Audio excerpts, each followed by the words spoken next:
Ladies and gentlemen, boys and girls, thrillers, thrillers and window sillers, welcome along to the Joe Spivey YouTube channel where we discuss books and little else, and you join me on another magnificent morning here on Kingston upon Hull. Even Kingston upon Hull, I could not ask more of this here weather. Today is Wednesday, and it is indeed the 19th of our days in March, and already it is spectacular. I have been for a run this morning for the first time without any undergarments. I've been only wearing my thin running t-shirt and my shorts and my rather long, my elongated, some would say unconstitutionally elongated white socks, and I've been pelting about like a gazelle, but unfortunately my body has once again told me to demur, ordered that I stop running with hitherto ferocity, because I have recently found out that my hip flexor is really hurting,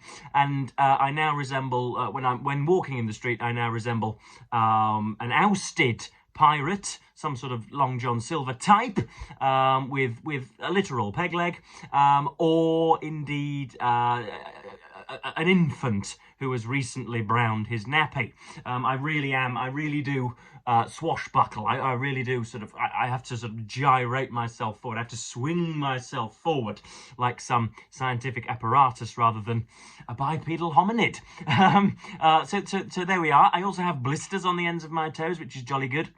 I don't understand the biological determinants of blisters, because your toe feels friction as a result of a lack of gap between those individual toes, and in order to account for that pain and that friction, it reduces the distance between your toes. So it creates a nice little sack of fluid, which then needs regularly popping by indeed a female nursemaid, if indeed you are fortunate enough to employ one, as I am. So that's not good, but I'm feeling very fit as a result. I've just done 5 kilometers in no time at all. I'm doing press-ups and sit-ups 10 to the dozen, and yesterday I went to Leeds, really the capital of Yorkshire. I would come to bat for Hull as the capital of Yorkshire, but that would be contrary to reality. We went to Leeds for my maternal grandfather's birthday. John was 76 yesterday, and we had a spiffing good time, as Bertie Wooster might have said.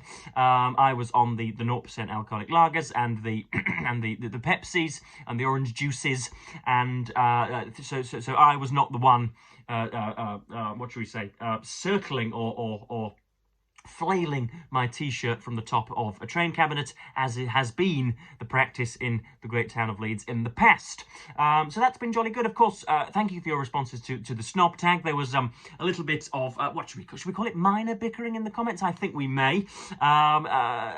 Yes, it was a strange thing indeed. It just goes to show, does it not, folks, that the 21st century allows us, or allows certain individuals, to look down the barrel of a camera and without fear of contradiction and with full vim and confidence declare that 2 and 2 indeed makes 5. So it was an interesting thing to discover. I was right back in the university seminars dealing with irresolute wokomaniacs, but there we are. But today I have for you quite the review indeed, folks.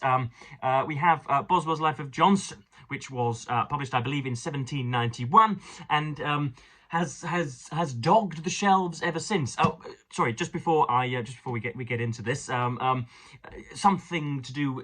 We need to broach world affairs, or at least national affairs at the moment, because as indeed my accent signals, I am a proud citizen of these here British Isles, and we have had, or have had since July the 4th of 2024, we have had a new Labour government, a putative, titular, left-wing progressive government in the Houses of Commons. Those are the people at the steering wheel. Those are the people who are leading our country. Keir Starmer and Rachel Reeves and Wes Streeting and David Lammy and all of the other middling bureaucrats and legislators, and they are now placing themselves to the right of Margaret Thatcher. They are taking provisions from the mouths of paupers.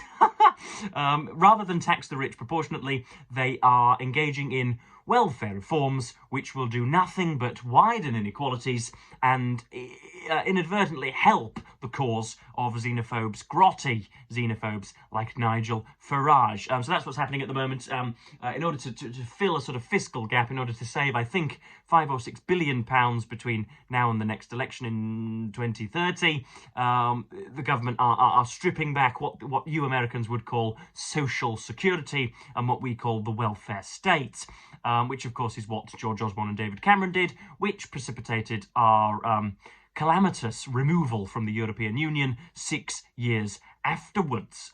So that's going on at the moment. I wish Keir Starmer and Wes Streeting and all the rest of them would enjoy power a little bit more. They're not nearly as cocky as I would like them to be, and they are now taking sustenance from the mouths of the needy. So that's jolly good. Double thumbs up, and will secure their next election defeat. Anywho. That's just for those of you who have perhaps think that I'm a spokesman for Keir Starmer because I haven't called him a rape genocide apologist or whatever. So I thought I would broach that topic, which is filling column space in this kingdom. But yeah, we do have Boswell's Life of Johnson to review. Didn't know. I embarked on this precariously because first of all, it's a chunker, it's a toe crusher. This is 1,000 pages and is printed in A3, as I'm sure you can see. This has many uses. This could be used to beat one's enemy, I suppose. And I was trepidatious because it's big, and because I am soon to embark on a buddy read with Hannah from Hannah's books. We are reading Edith Wharton's Age of Innocence, which is, I think, the first time I've been able to reel off the name of the author and the book without delaying, without momentarily forgetting either title. So I'll be reading that shortly with her, and I realise that I'm going to have to, form a nice bifurcation with this. I'm going to have to read perhaps the first half and then the second half after reading The Age of Innocence. But this is fine. These are the beds we make for ourselves and in which we must now sleep. So we have Boswell's Life of Johnson, published in 1791, and the 22-year-old, as the blurb tells me, the 22-year-old James Boswell met Mr. Johnson first at the age of 54 in 1763. And so Samuel Johnson was, for those ignorant, for those unaware, he is probably the archetypal literary critic, and yet there is a strange dissonance because supposedly, he looms large over everything that every critic writes, and yet I don't think that I can quote him critically. I can quote him, he said, is it something, only blockheads write except for money or something, but I don't really have much of a grasp on what he thought on Shakespeare, what he thought on Milton, what he thought of Chaucer, and all the rest of them. And yet I know that he is significant, and I thus must pay homage in a certain way. But this is actually James Boswell, rather than Samuel Johnson. If you're wanting a picture of Johnson, obviously you can just Google him, or you can look on my YouTube profile. He is the cover photo, a man engrossed in a text, and much like indeed the prevaricating gentleman thus pictured on the screen. But yeah, this is very, very good indeed. It has that sort of rotund, sort of multi-clausal style, which was so typical of the 18th century. Boswell writes very, very well, and indeed, of course, quotes Johnson's nicest words. But we go from the inception of Samuel Johnson in, I think, 1709 in Lichfield in Staffordshire. I have a friend who was at the University of Staffordshire who could probably tell you more about the region than I. But he had, I think, was a sufferer of what is called the king's evil or the king's devil, what is called scrofula, which is an infection, I think, of the lymph nodes, which means that certain infections burrow into your face, and as a result, you are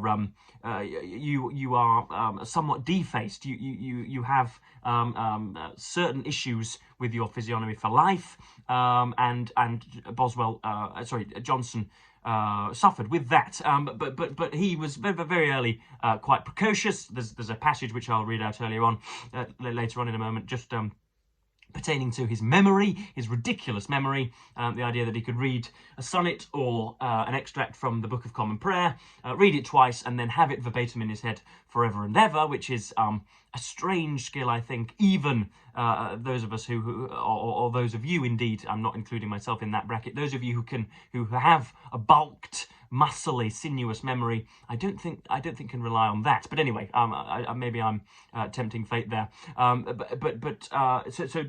Boswell is having to do a very difficult thing because he meets in age 54 and so spends great periods of his time with Johnson subsequently. I think he dies in his mid-70s towards 80.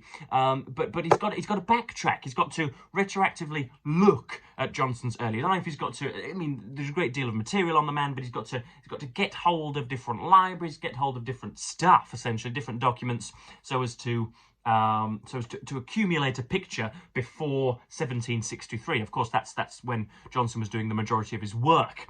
So he goes. Johnson goes to Pembroke College, Oxford, as his wont, and obviously wows all with whom he is in contact. He wows the seminar leaders and his contemporaries, and is known as actually a little bit of a good time boy, rather more of a good time boy than we might expect. I've read biographies of Enoch Powell and indeed the aforementioned Keir Starmer. Biographers of those guys tell me that they spent much of their time barely lighting the kindling wood in their rooms and, admitting no licentious company. But Johnson liked a drink every now and then, liked to go mad with some of his friends, but of course never skimped on the essay writing, and does very well, but then runs out of money, must return to Lichfield, and then embarks on a career in London. Now, of course, this was a time when lodgings could be bought for a pittance, really. Obviously, conditions were horrendous and much worse than today, but indeed, you could live on a shoemaker's salary in, I think, a reasonable lodging house for 28 days. This is utterly impossible today, but these were the circumstances under which Johnson operated. Goes to London, and before long, writes a lovely bit of juvenilia. I not remarked on, I don't think, very often for his poetry, Johnson, and yet I've been loving every single stanza of it.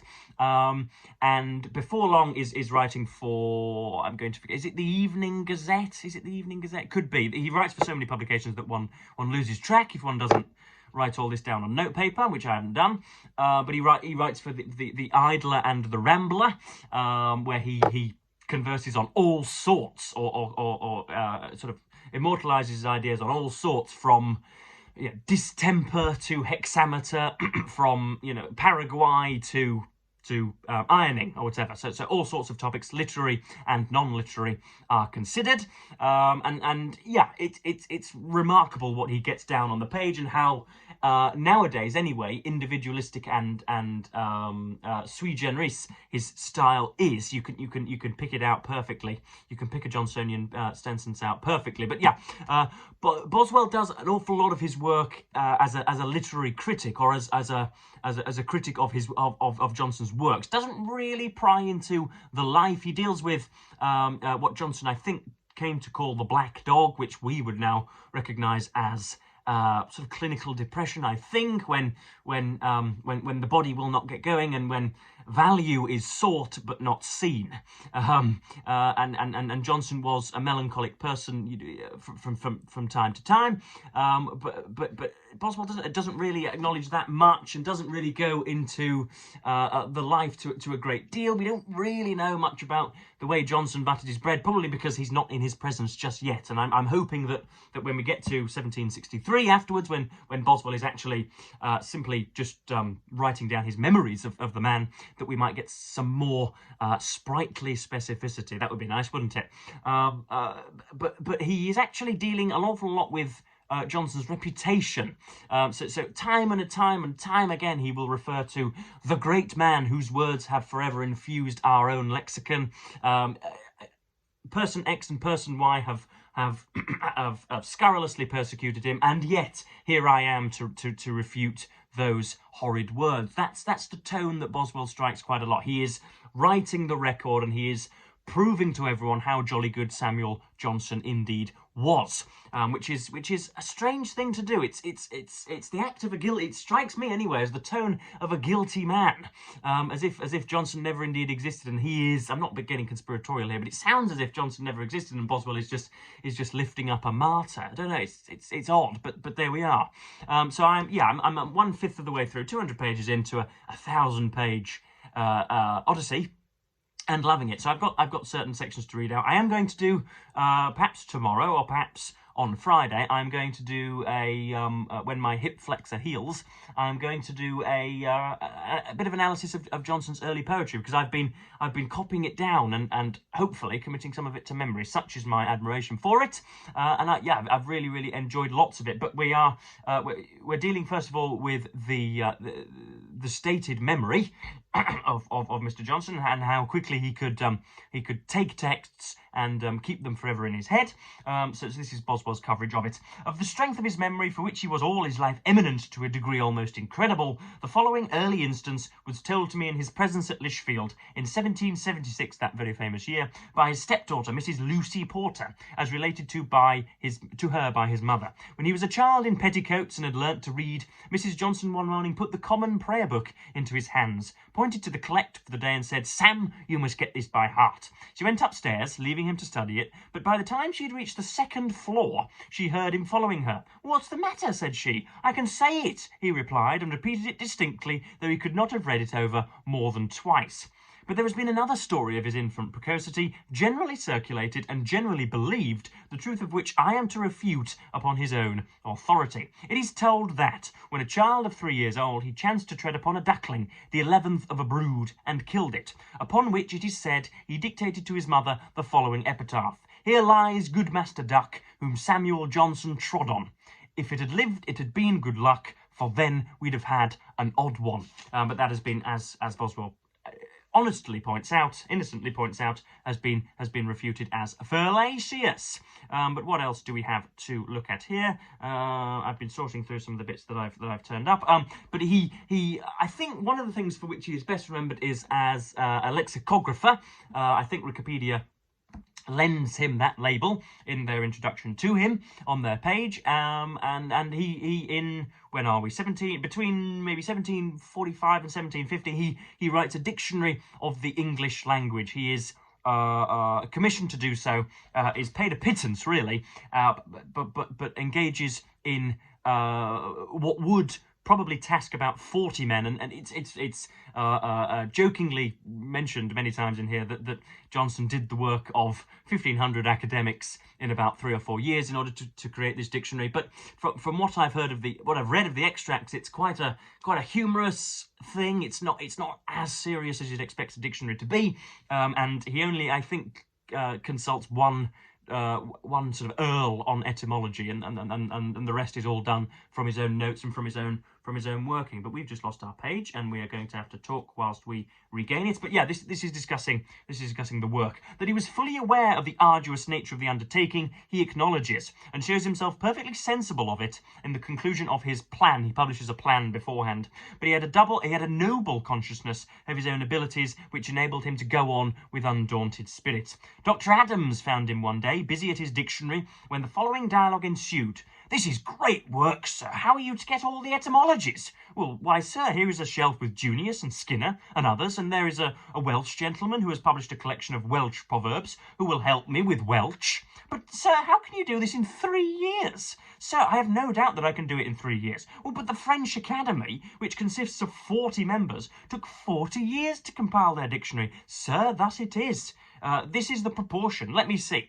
40 times 40 is 1600. As 3 to 1600, so is the proportion of an Englishman to a Frenchman. With so much ease and pleasantry could he talk of that prodigious labour which he had undertaken to execute. So there's Johnson having a little dig at the French throughout his writing process. Next up, we have Boswell's encomiums, or encomia, depending on your pluralization of that word, that great word, on the Rambler articles and the Rambler pieces, which I think were monthly inclusions. Boswell looks at Johnson's routines of construction, and quite often points out that Johnson will have nudged a mate and said, "How long is it until the post comes?" And the mate will say, "Oh, about 45 minutes, I should think."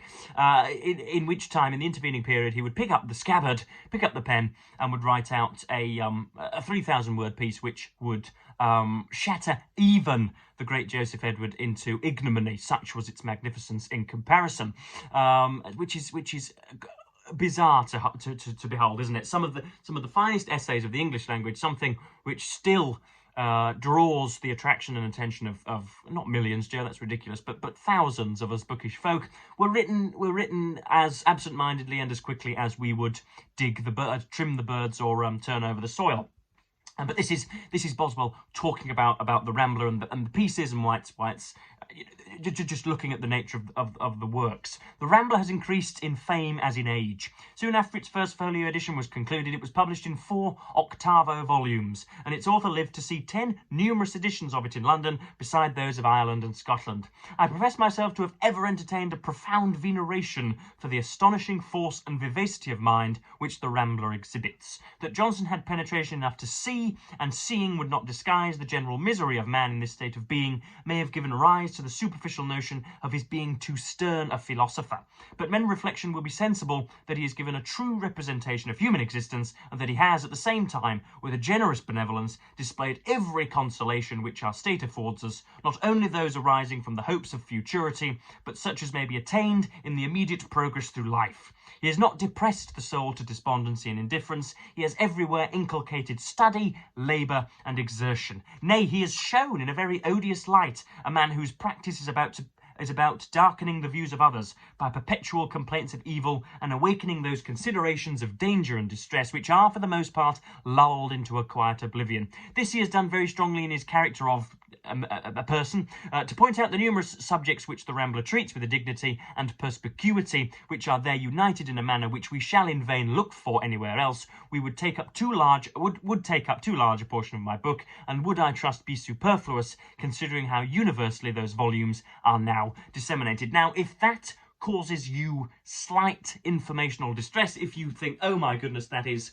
so grand and so clerical almost, and so prosaic, so elegiac, that flabbers my guest, then I'm afraid this might not be for you, because an awful lot of that book is filled with what we would now term anachronistic or certainly slightly wizened or archaic modes of composition, essentially. So you have sentences which could do with a decent shortening, I think, but because of decent attention spans in those periods, I don't think people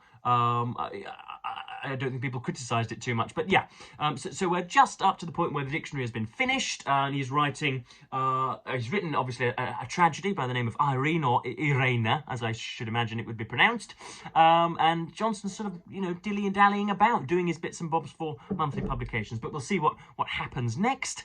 I can hear a door slam, which indeed foretells the arrival of a mother. So that's jolly good, isn't it? So yes, that I think just about covers me for today, folks. I've done 23 minutes, which is, I'm sure, jolly enough, as you will agree. But yeah, let me know if ever you have embarked upon Boswell's Life of Johnson, whether I indeed, heaven forfend, have encouraged you to do so in this here short video. But yeah, I can't wait to get on with it some more. Of course, I'll be breaking halfway through when I buddy read with Hannah. But for now, as per usual, folks, I'm probably going to have some magnificent lunch. So yeah, I will, as per usual, thank you ever so much for watching, and bid you a fond farewell.